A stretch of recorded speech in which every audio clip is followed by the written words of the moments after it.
Cara terbaik untuk mengetahui cinta itu jatuh cinta. Sehingga kalau kepada orang yang belum pernah jatuh cinta, lalu saya menjelaskan cinta itu teori. Ya, nah, begini. Sudah berabad-abad orang berusaha mendefinisikan cinta dan nggak ada pernah sama. Oke, jadi karena tidak ada yang sama, tidak ada yang bisa, maka aman sebetulnya membuat definisi cinta kita sendiri masing-masing. Nah, dari semua definisi tentang cinta, yang mirip adalah bahwa cinta itu ketertarikan hebat yang tidak masuk akal.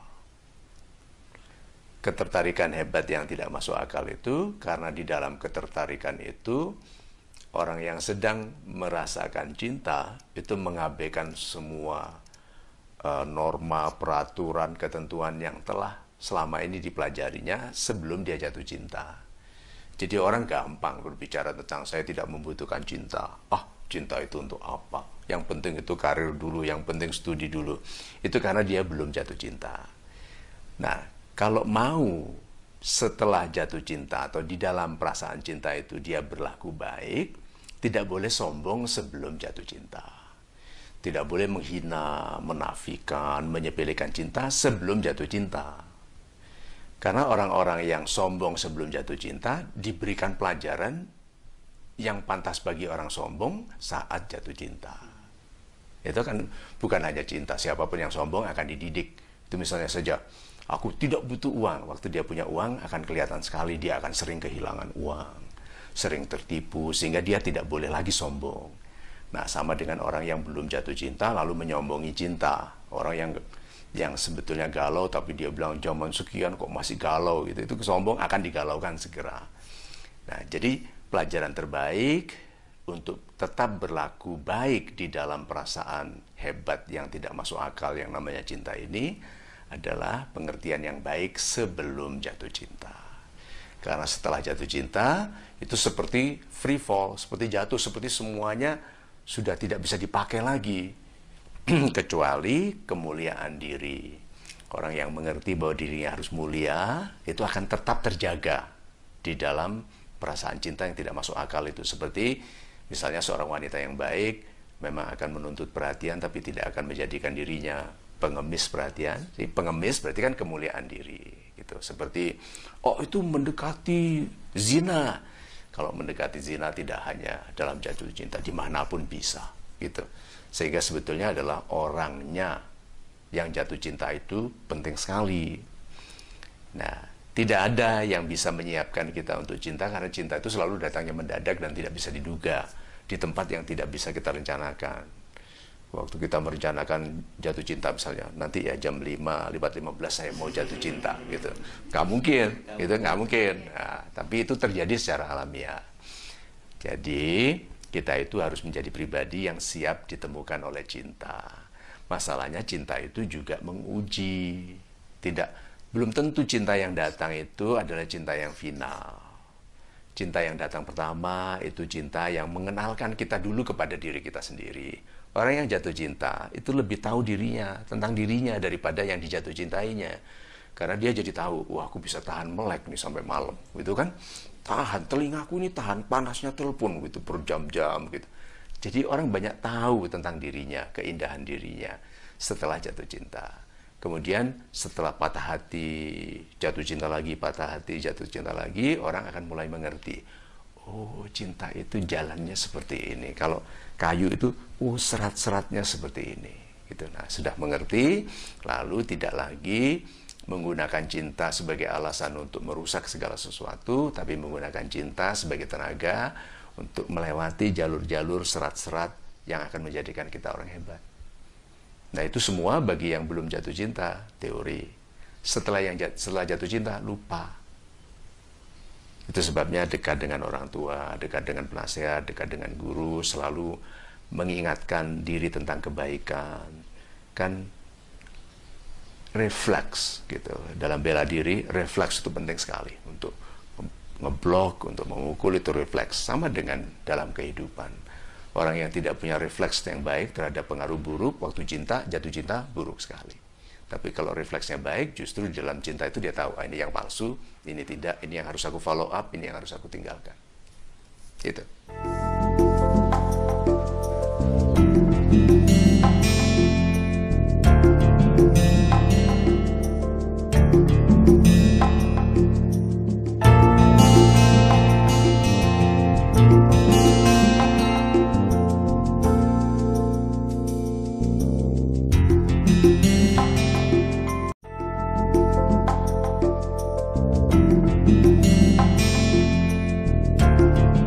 Tanda bahwa dia untuk kita. Itu pertanyaan yang bagus sekali. Gini, kita jatuh cinta pada seseorang, dia jatuh cinta kepada kita. Gitu. Baru sampai situ aja pertanyaan saya adalah, how do you know? Bagaimana Anda tahu bahwa dia betul-betul mencintai Anda? Kita belum bicara tentang apakah dia memang untukku. Baru pertanyaan, apa betul? Karena istilah PHP itu kan banyak sekali, pemberi harapan palsu. Dan PHK, pemberi harapan kosong. Nah, katakan saja ini cintanya memang murni, oke? Dia gila, gitu. Dia mendahulukan kita. Dia tidak memikirkan yang lain kecuali kita. Semua yang dilakukannya untuk kita, semua yang dicari untuk kita. Katakan begitu. Udah, wah ini kesimpulannya, kita kan punya cek form gitu, cek, cinta, cek, cinta, oke, confirm, sudah dilipat, kirimkan ke presiden. Terus, confirm, cinta saya sudah confirm. Nah, sekarang apakah dia untuk kita? Nah, pegang ini. Wanita yang baik menjadikanmu laki-laki yang lebih baik. Laki-laki yang baik menjadikanmu wanita yang lebih baik. Itu tanda. Kalau karena hubungan ini, dalam percintaan ini, itu Anda menjadi orang yang tidak sebaik dulu, harus berhati-hati. Ibadah turun, penghormatan kepada orang tua turun, sering ngakali orang tua untuk uang ekstra, begitu. Kemudian melakukan hal yang dilarang oleh agama, kita tahu she's not good for me, gitu. He's not good for me. Itu tanda ini. Tapi kalau karena dia, terus kita itu peduli tentang penampilan, kebersihan, olahraga, gitu, kemudian menabung, terus mulai lihat-lihat majalah rumah, gitu. Terus kalau bicara nanti kita buat taman seperti ini ya, kecil dulu, nanti ayunan di sini, nanti kolam di sini, nanti anak-anak main di sini. Terus ngomong-ngomong, anak kita berapa? Gitu, 18. Oke, nah terus misalnya gitu. Nah, kalau sudah bicara begitu, dia bilang, loh, kok aku jadi tertarik membangun rumah yang baik ya? Kok aku jadi tertarik memikirkan menabung? Kok aku jadi tertarik melihat rumah yang aman untuk nanti anak-anak tumbuh? Nah, ya wanita yang baik atau laki-laki yang baik. Nah, kalau kita menjadi lebih baik, tanda bahwa dia orang yang baik. Kalau kita tidak jadi sebaik dulu, berarti dia tidak baik. Titik nanti dulu, ya, titik dulu. Kedua, mungkin saja dia orang yang tepat, tapi cara kita mencintainya yang salah. Gitu loh, Pak. Jadi kalau kekasih itu menjadi masalah dalam kehidupan kita, orang cenderung menyalahkan kekasihnya. Ya toh? Padahal cinta itu tidak pernah salah. Yang salah itu kita yang memilih orang yang salah atau mencintai orang yang tepat dengan cara yang salah. Nah, jadi kita ketepatan jawaban dari pertanyaan apakah dia untuk saya sangat bergantung pada kita. Karena kalau seseorang diajukan gitu oleh Tuhan, dikenalkan kita, nih, lalu kita rawat dengan baik, seandainya dia tadi tidak baik, dibaikkan. Seorang yang tidak baik diajukan kepada kita nih. Kan tidak ada orang mengatakan diri yang beriman yang tidak diuji. Termasuk diuji dengan cinta yang tidak begitu baik. Itu loh yang kita harus sadar itu. Banyak orang kalau patah hati langsung setengah mati marahnya, langsung galaunya. Padahal tidak semua cinta yang dihidangkan itu yang terbaik. Karena sebagian adalah ujian. Bukankah Tuhan menggunakan sebagian darimu sebagai ujian bagimu? Nah, jadi kalau cinta itu nggak baik dikenalkan kepada kita, kita harus tahu, oh aku yang milihnya salah. Nah, tahunya salah bagaimana? Berlakulah sebaik mungkin kalau tetap bermasalah, yang bermasalah dia. Gitu? Karena sebaik-baiknya cinta, kalau kita perlakukan dengan tidak baik, ya akan bermasalah. Gitu, nah. Terus, jadi kalau gitu cinta secara teoritis bisa lepas dari masalah? Tidak, bahkan dalam teorinya pun cinta tidak lepas dari masalah. Karena cinta itu mengharuskan pertumbuhan antara dua pihak.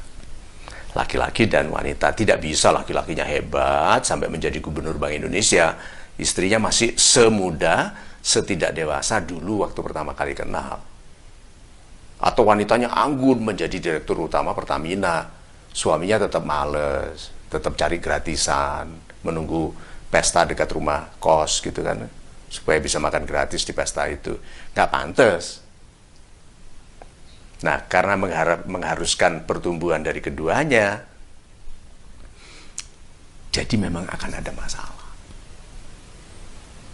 Itu karena kalau diteruskan, misalnya saja saya teruskan dengan satu kalimat yang kalau diteruskan dibahas panjang lagi, tapi hanya saya tutupkan dengan itu. Masalah itu memang ditemukan karena kita itu semua setuju perubahan itu baik, tapi tidak setiap orang mau berubah. Semua orang setuju perubahan itu baik, tapi tidak setiap orang mau berubah. Nah, dalam pernikahan, dalam hubungan cinta, setuju bahwa berdua mendewasa dengan baik, tapi tidak setiap orang dalam pasangan ini bersedia mengubah kebiasaan buruknya. Awal dari masalah. Itu.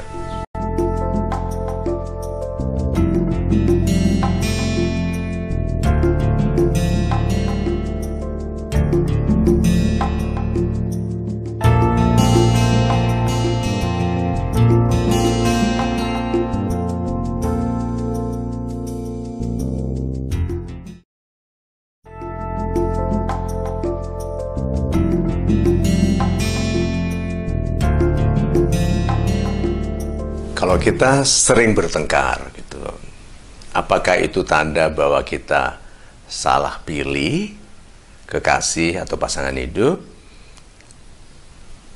atau itu memang wajar di dalam hubungan? Oke. Jawaban paling sederhananya adalah positif dulu, wajar. Karena kalau kita mengatakan wajar, berarti kita ingin mempertahankan kebersamaan. Kalau di pasangan kita buat kesalahan, marah nggak? Kita marah. Terus kita mau menghukum dia, gitu ya. Oke. Terus kalau kita salah, apakah kita berharap untuk dimaafkan? Ya. Jadi kalau mau adil, kalau dia salah, apa yang kita lakukan? Marah dulu, supaya dia tahu, nggak boleh nggak dimarahin. Ya udah. Jangan panggil saya ke semua wanita, gitu kan? Itu harus diberitahu dulu dia.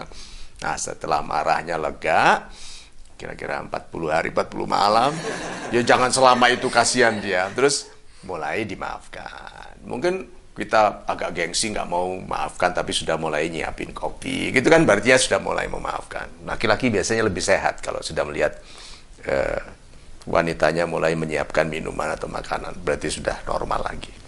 Nah, kalau negatif, langsung tanda.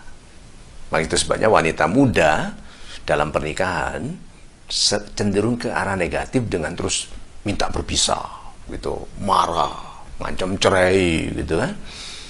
Atau tahu gini dulu aku kawin sama Pak Dola, gitu. Dia mengutarakan penyesalannya secara terbuka. Nah, kalau kita orang baik, kita mulai dari positif, yaitu, oh ini proses penyesuaian. Karena aku datang dari keluarga dengan sistem pendidikan yang lain, dia datang dari keluarga yang sistem pendidikan yang lain. Normanya, ada yang mengatakan bahwa laki-laki nggak boleh kalah dari wanita, gitu kan? Terus ibunya dari wanita itu mendidik, wanita harus menguasai laki-laki, gitu kan? Jadi anak dua ini dikirimkan dalam sebuah pernikahan yang sebetulnya adalah kompetisi, gitu, antara suami dan istri. Nah, begitu nanti kasih sayang itu menjadi peredam, menjadi peredam dari perbedaan, mulai timbul bahwa oh ternyata kalau saya yang menang, dua-duanya kalah. Berarti keluarganya yang runtuh. Kalau dia yang hanya yang menang, maka dua-duanya rugi, maka keluarganya yang runtuh. Nah, kalau kasih sayang itu cukup kuat, perbedaan itu akan lama-lama menjarang. Pertengkaran berkurang. Walaupun wanita itu ingat terus kesalahan laki-laki dan akan selalu mengingatkan. Itu laki-laki tidak suka mengungkit-ungkit, tapi wanita itu memang ahli sejarah. Nah, jadi kalau ada pertengkaran, reaksi pertama adalah perbaikan. Bukan suudon, bukan menduga atau berprasangka buruk dulu bahwa ini kesalahan Billy. Karena seburuk-buruknya kesalahan Billy masih diperbaiki kalau masih saling mencintai dan berniat baik. Setepat-tepatnya pilihan bisa salah kalau kita tidak merawatnya dalam pandangan yang panjang. Betul, waktu berpacaran, waktu mengawali awal hubungan cinta, atau sebagian orang bilang nggak mau pacaran tapi punya kekasih, gitu toh. Kalau pacaran tuh remaja Pak, kalau sudah mulai dewasa seperti kita namanya kekasih. Ya wes terserah, gunakan.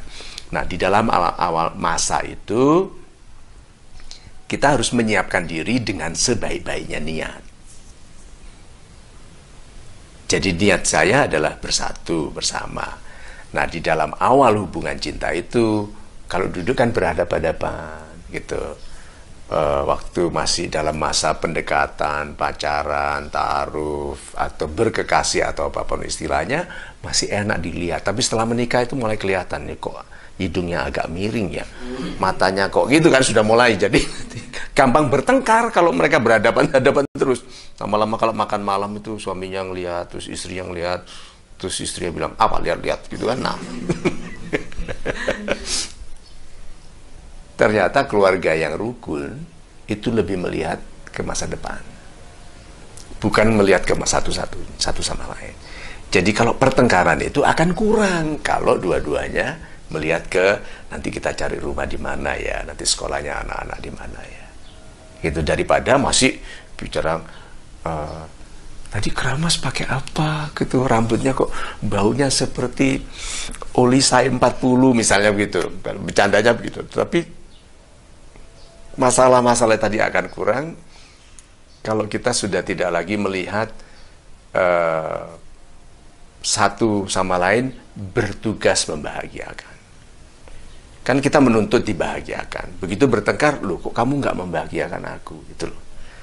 Jadi begitu kita menugaskan diri untuk membahagiakan, kita berdua akan melihat ke masa depan, sehingga pertengkaran nanti bertengkarnya adalah gini, enakan Bintaro atau Cinere. Jadi bukan tentang satu sama lain, tetapi tentang pilihan di masa depan. Dan itu bukan pertengkaran, itu pertengkaran yang indah sekali. Karena ada orang bahkan tidak bisa memilih properti, tidak bisa memilih rumah. Ini bisa bertengkar soal, nanti hadapnya kemana rumahnya, ada kolamnya enggak rumahnya itu. So, bertengkar tanda baik. Kalau kita berprasangka baik. Gitu.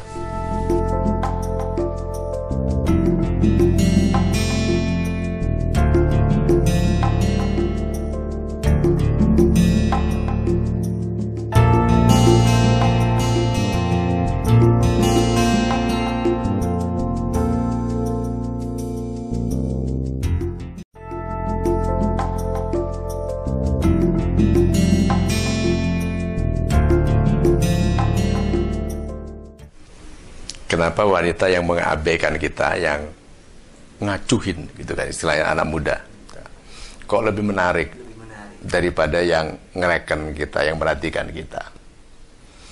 Satu, ada perasaan terhina dan tertantang kalau diabaikan. Itu memang aku laki-laki, siapa bisa kau abaikan seperti itu, gitu kan?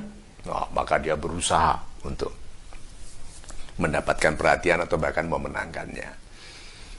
Tapi ada resikonya loh. Berarti ketertarikan ke wanita itu bukan cinta. tapi semangat kompetisi. Liga Indonesia, gitu misalnya. Atau El Clasico, gitu. Nah, banyak orang akhirnya menyadari bahwa wanita yang dikejar dan dimenangkannya bukan yang dicintainya, tapi yang ingin didapatnya karena perasaan tertantang. Nah, kenapa ya kok wanita yang mengajukan kita, yang mengabaikan kita justru lebih menarik? Berarti sedang ada masalah dalam rasa percaya diri kita.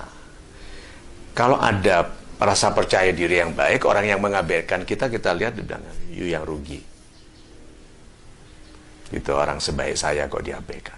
Bayangkan kalau anak-anak dari saya seperti apa kualitasnya. Gitu toh, ini yakin banget gitu. Nah, terus wanita yang ngereken kita kok tidak begitu menarik, itu bermasalah. Karena ini nanti dia kalau diteruskan berbakat mengabaikan istri yang sangat baik. Istri yang sangat baik, yang sangat memperhatikan bisa diabaikan karena terbiasa sejak muda mengejar-ngejar wanita yang mengabaikannya, mengabaikan wanita yang memperhatikannya. Jawabannya sederhana, bahwa kita tertantang. Kedua, jangan diteruskan, jangan mendewasa, menua sebagai laki-laki yang mengejar wanita yang mengabaikan kita. Karena nanti kita akan mendapatkan wanita yang tidak kita cintai, tapi yang hanya ingin kita kalahkan. Nah, cinta itu tidak selalu datang dan tidak berarti tidak terbatas jumlah kedatangannya. Karena nikmat Tuhan yang didustakan, gitu kan? Dicintai itu kan nikmat Tuhan.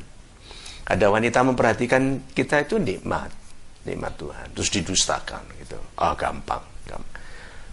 Bukankah telah pernah kita mendengar cerita tentang seorang wanita yang dulunya sangat diinginkan oleh banyak laki-laki kan, karena sombong dia menua tanpa pasangan. Karena selama dia diinginkan, selama muda dan cantik dulu dia menyia-nyiakan laki-laki.